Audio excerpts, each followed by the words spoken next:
Hey everyone, welcome back to Substack Coach. So, a lot of people think discoverability on Substack is all about writing more often, posting on notes, and promoting on social media.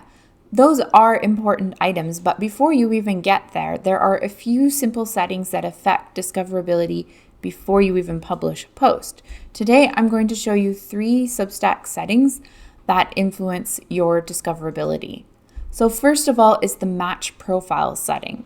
So many new users accidentally write only under their profile and they can't figure out where to get their homepage, to get those nice layouts and to actually have a publication properly set up with the about page and all of those things. They don't have a homepage, they don't have an archive, there's no Substack website, they don't have an about page. And all of their posts are just under their profile. This is a really common problem that people set up meetings with me to troubleshoot. So I'm going to show you where to find that first. So we're going to go to your Substack and you're going to sign in. And if you have already clicked to start writing, we're going to go to the Substack homepage.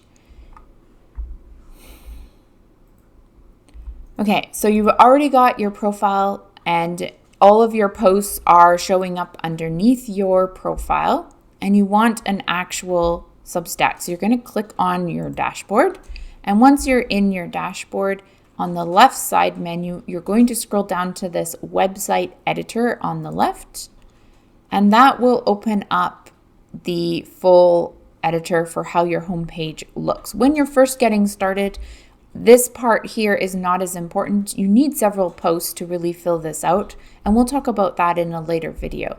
But on the right side menu here, to start out with, your theme will be profile, all your content in a single feed, and you will want to change that to custom. Custom opens up your branding, your navigation, the about page, the home page, all of those things. So that's where you find that match profile setting. So once you have separated your profile and your publication, the next 2 settings influence discoverability. So first of all, your Substack URL. So this is one of the first things that search engines see, and it affects Google search and how people find you externally.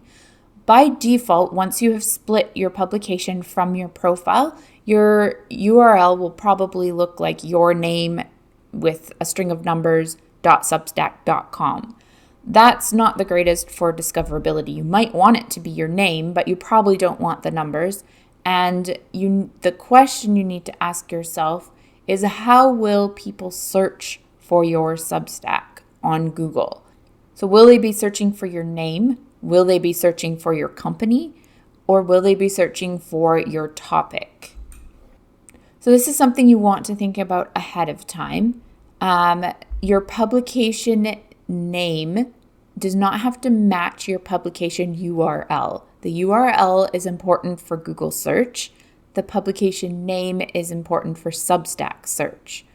All right, so your URL can only be changed a few times. Once, you can change it as many times as you want, but only once can you change it without breaking any links, which is really important if you have a lot of content already.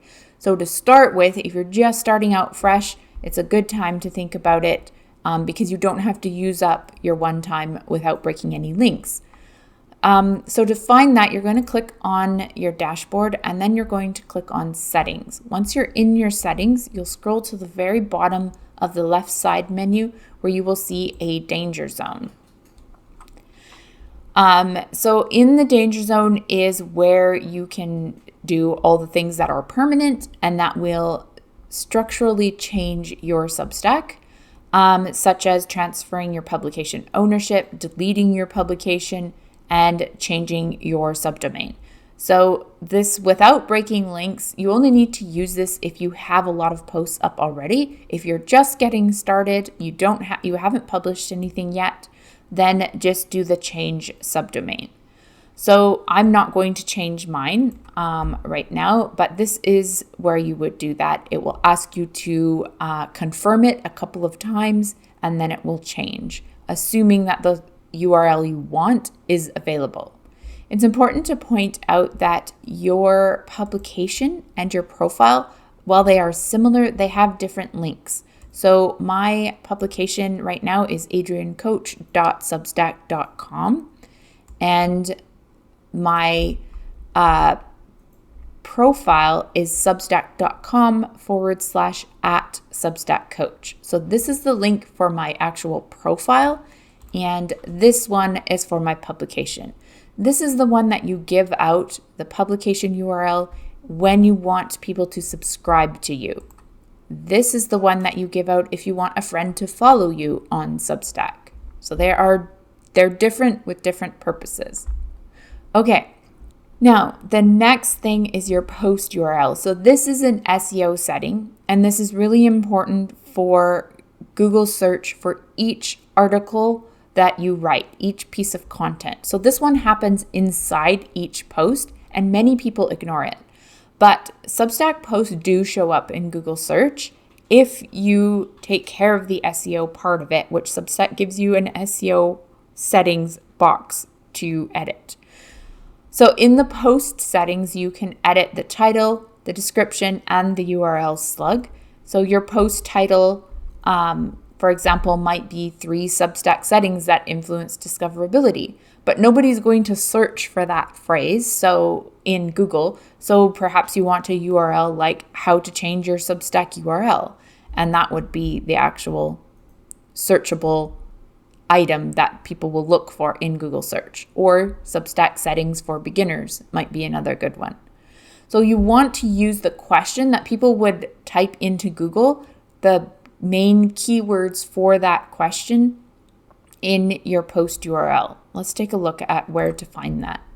So on my homepage here, I'm just going to go into, for example, this post here, and we're going to edit it. So now I'm in draft mode.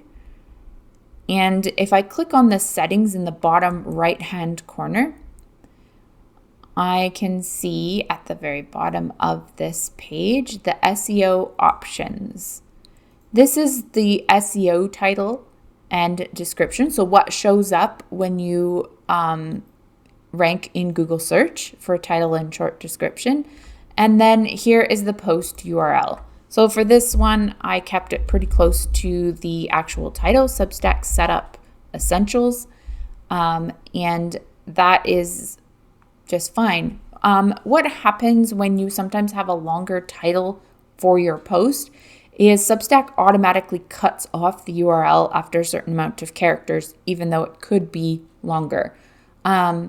So you might end up, like, for example, let's say your Substack title is important settings that every Substack user needs to know, and your URL cuts off at important settings that, and then it cuts off. So you want to always come in and check your post URL before you send your post out. Make sure that the most important searchable keywords are not lost because it automatically cut off. So just a really important item for discoverability. Okay, so these are not advanced picky growth tactics, they're foundational settings. So make sure you change your match profile to your custom theme so that you have an actual publication. Choose a good Substack URL, and always check your post SEO URL. When these are set up properly, your posts will be easier to find, and the search engines will understand your content, and your Substack will have fewer invisible barriers to growing and being found on Substack and in Google as well. All right, so if you're working on your Substack and you need a little extra help, I do write weekly tutorials and I have workshops over on my Substack. I also have one-to-one coaching available. I will put the links in the description below, and you're welcome to ask questions anytime in the comments, either here or on Substack. I will see you around.